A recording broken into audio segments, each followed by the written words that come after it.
Pogs TV.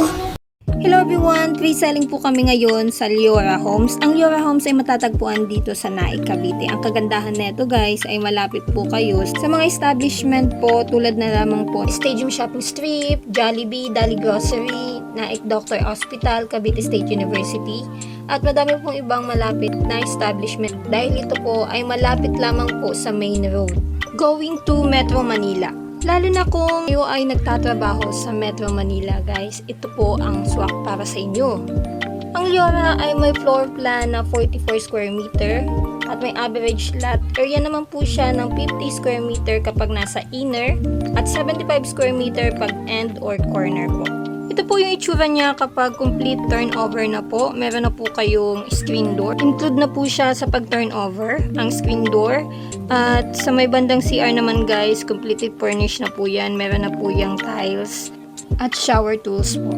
May bandang baba guys, ay nandiyan po nakalagay yung line po ng tubig. Actually ito guys ay meron pong dalawang tangke na naka-install guys. Rainwater at fresh water storage tank. Kaya hindi po kayo mahihirapan kapag naputulan po kayo ng tubig o merong aberya sa tubig po. Nakasama po sa pag-turnover po ng bahay. Dito naman po sa bandang gilid ay makikita nyo po yung dirty kitchen. Ito po yung itsura nun sa likod.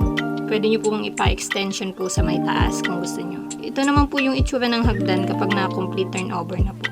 At dito naman sa bandang taas guys ay pwede po siyang provision for 2 beds.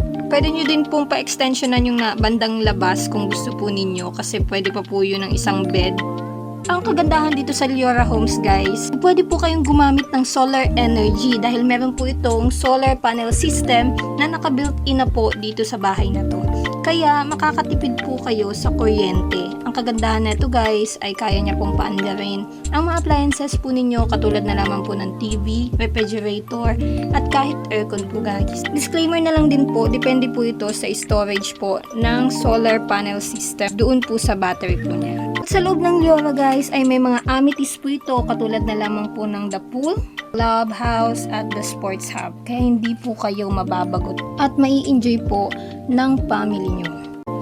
At ito naman po yung model ng fully furnished na po ng bahay. So makikita nyo po ito na po siya kapag nilagyan nyo po ng mga furniture po. Ito guys. So napakaganda naman talaga kapag nalagyan na po talaga ng mga gamit ang loob ng bahay. Ito po yung CR, dining area. Napakaganda po kapag nalagyan nyo na at na-design na po yung bahay. Kapag inner po yung kukunin po ninyo, 50 square meter po siya. At 75 naman po kapag end corner naman po yung kukunin po ninyo. Pero yung floor area naman guys ay same lang po sila, 44 square meter po. Sa bandang taas naman guys, gaya ng sinabi ko po ay pwede nyo po siyang palagyan na provision for 2 bedrooms. Ito po yung king bedrooms po. Take note guys na pwede nyo pong pa-extensionan yung harap dahil pwede pa po siya for 1 bedroom po yung harap guys.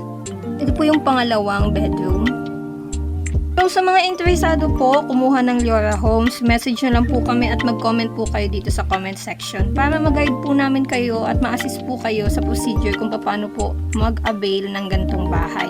Pre-selling pa po kami. Ang kagandahan ng pre-selling guys ay mura nyo pa po siya makukuha. Kapag nag-under construction na po siya, tumataas po yung total price po ng bahay. Kaya kung gusto po nyo kumuha guys, message nyo lang po kami and see you to my next video. Bye bye! Pogs TV.